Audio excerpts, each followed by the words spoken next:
Yo, what's up? This is SU456 here, and welcome back to day 83 of my 365-day challenge, and day 23 of Marvel Month. Now, in this video, we are actually going to be doing day 23 through 26 of Marvel Month, and day 83 and 87 of my 306 or 86 of my 365-day challenge, because I'm trying to get caught up, and a lot of stuff has happened. So, I'll explain everything that happened once I get done with Marvel Month, and then we will do stuff from there. Yeah. Alright, so we are going to begin with... Okay, so let me explain what I'm going to be doing in this video. So I'm going to be doing Shang-Chi, second Black Panther movie, Wakanda Forever, No Way Home, and Guardians of the Galaxy Volume 3. The reason why I'm not doing all of the Marvel movies is because, one, trying to catch up. Two, a lot of the movies after Endgame are not that good. So let us begin with Shang-Chi. These are going to be really quick, and I'm going to give my thoughts on them, pretty brief thoughts, and yeah, we'll go from there. So Shang-Chi. Thousands of years ago, there was this guy named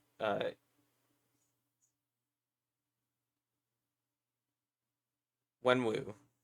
He acquired these artifacts called the Ten Rings, magical rings that give you immense strength and aging capabilities. He uses these rings to live quite a long time, and during that time, he conquers many civilizations. Also, during this time, he meets Ying Li.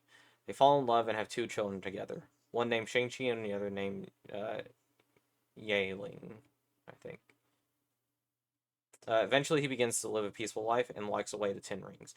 When Shang-Chi is 7 years old, Li is murdered by Wenwu's enemies, the Iron Gang. Wenwu dons the Ten Rings again, massacres the Iron Gang, and resumes leadership of his organization, driven by rage and revenge. He makes Shang-Chi go through rough training all the way up until he's an adult. During the present day, Shang-Chi is attacked by some members of the Ten Rings organization, and they steal a pendant that his mother gave him. This pendant, as we learn late in the movie, is believed to lead to Tao Lo, where Wenwu believes that Li is at, even though she is dead. They travel there, but the people of the village don't want to let them do what they want to do because they don't want to release the Dweller in Darkness, which is the main bad guy in the movie. Even though we don't see much of it, when Wu forces himself in, Shang-Chi fights him after their climactic battle, which includes a freaking dragon. When Wu realizes that Li isn't there, and after all that, they work together to stop the Dweller in the Darkness. There are resolutions at the end of the movie, and that's basically where the movie ends. This is one of the more better movies at the end of, or after Endgame, mainly because it's a brand new face, and it also has really good action sequences. And overall, the movie is just really good with the choreography, with the fight scenes, and all that jazz. Just really good. So I really like the movie. Next up is Black Panther: Wakanda Forever. Rip Chadwick Boseman, Wakanda Forever. Second Black Panther movie is definitely what they intended to do, considering that the writers were wanting to make Shuri the Black Panther, but having T'Challa alongside her. But with Chadwick's unexpected death, things changed. I think this movie is beautiful, and honestly, the funeral ceremony scene and all the ones surrounding it were fitting in the movie, and I don't think Chadwick would have had it any other way. The movie shows people of Wakanda struggling to deal with T'Challa's death and sharing vibranium to the rest of the world. During this, Navy SEALs attempt to steal some vibranium from the ocean, but they fail as people from Namor's tribe, who is the main villain of the movie, attack the Navy SEALs. This causes some tension between the world government and Wakanda because they think Wakanda attacked them, but in reality, it was Namor's people. Eventually, every side gains heavy losses.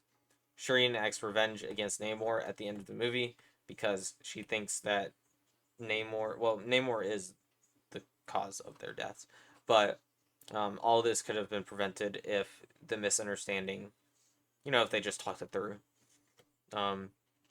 Shuri enacts revenge against Namor at the end of the movie, but soon realizes that this is not what her family would have wanted, so they make peace, and the movie ends with Shuri finally accepting everyone's death and grieving them. A lot of stuff happen. Some other stuff happens at the end of the movie, but with how the MCU is going, I don't think it's really that important right now. So overall, I really like the movie. It does a really good job of you know,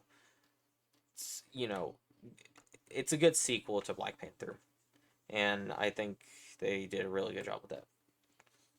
No Way Home. The third Spider-Man movie of the MCU is probably my favorite, as many others, as it not only has one or two, but three Spider-Man. And not just any Spider-Man. Tobey Maguire's and Andrew Garfield's Spider-Man. When Peter wants the whole world to forget that he is Peter Parker, things go awry whenever Peter doesn't want exactly everyone to lose their memories of him. So Doctor Strange's spell collapses in on itself and disrupts the multiverse badly. This leads to villains from other Spider-Man movies to arrive in Tom's universe. Doc Ock, Green Goblin, Sandman, Lizard, and Electro enter the MCU to begin to fight Tom's Spider-Man. Later in the movie, Tobey and Andrew's Spider-Man come into the scene, helping Tom's Spider-Man deal with the struggles of losing Aunt May and failing to save the world. But they team up to save everyone, including the villains, by healing them. They, cure Sandman. They, cure Green Goblin of his insanity, even though it's a little too late. Um, they cure. Excuse me. They cure the lizard. They turn it back into a human, and then all the others. And at the very end of the movie, Tom's Peter decides to man up and actually have Strange make everyone forget about him saving the multiverse and that he's Spider-Man. I don't really like how the movie ended because it just shows Tom, not even trying to, talk with Zendaya about him being Spider-Man and all that jazz. But we'll see what happens from here on out. Next up is the final movie that we're going to be talking about in this video, Guardians of the Galaxy Volume 3. In the third installment of the Guardians of the Galaxy movie, probably my favorite because Rocket Raccoon is my favorite character from the Guardians of the Galaxy. And this movie explores his backstory. And it gets dark. After Rocket gets severely damaged from Adam Warlock's attack, we learn that he can't be healed in the way that can save his life. So the Guardians of the Galaxy have to travel space to find who created Rocket and save him. During multiple flashbacks with the High Evolutionary that had created Rocket and basically treated him like a test subject for all his life, along with a bunch of other animals, we learn that Rocket is smarter, and not only us, but the High Evolutionary learns that Rocket is smarter than him and having an extreme OCD problem. He tries to kill Rocket but fails.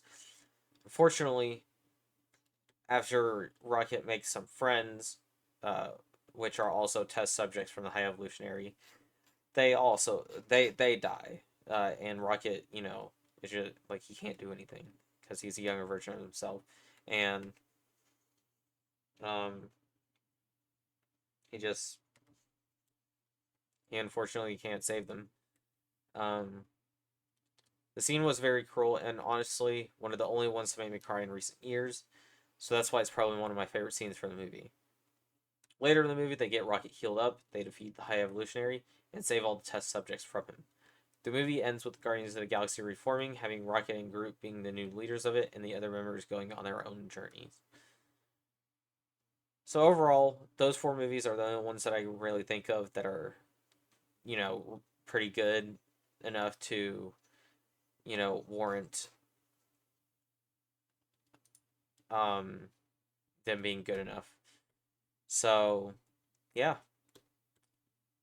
Let me know what you think of any of the movies that I was talking about in the movie, or in the video. And I will see y'all in the next one. See ya.